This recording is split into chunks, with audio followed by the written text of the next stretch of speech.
Un pays qui vit bien, un territoire qui vit bien, est un territoire où l'accès à la santé, l'accès aux soins est facile et possible.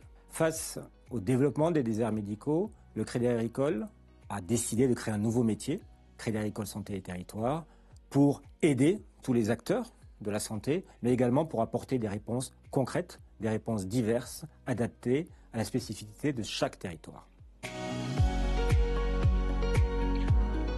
L'association Médecins Solidaires, c'est l'idée que les médecins doivent se saisir du sujet de l'accès aux soins, puisque on ne peut pas demander beaucoup à peu de médecins, peut-être qu'on peut demander peu, mais à beaucoup de médecins. Proposons à des médecins de venir une semaine dans un centre de santé installé dans un territoire qui en a le plus besoin. En 2 ans, on a fait plus de 35 000 consultations, et sur ces consultations, il n'y en a pas une qui est remontée comme ayant été insoluble du fait de cette organisation-là. Aujourd'hui, l'association Médecins Solidaires, on a 7 centres de santé qui sont répartis dans 6 départements ruraux. On a 550 médecins dans notre collectif, on soigne 6500 patients dont nous sommes médecins traitants.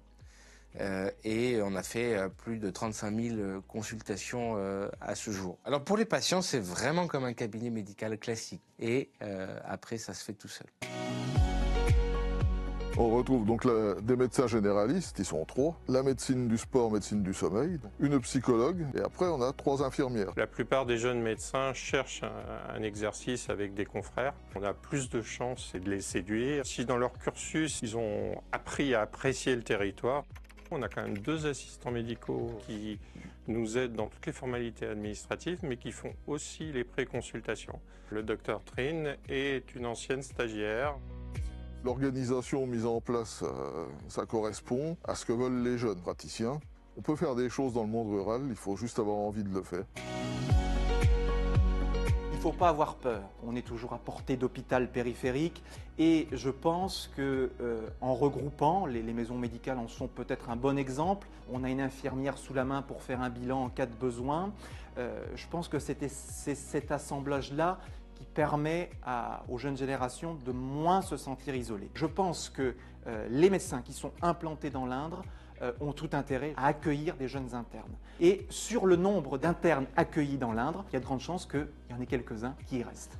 Alors nous avons créé un groupe de travail avec des sociétaires et des administrateurs issus du domaine de la santé, médicale, paramédicale, dans le but de comprendre leur fonctionnement, de leur apporter les solutions les plus propices et devenir incontournable dans l'écosystème de la santé.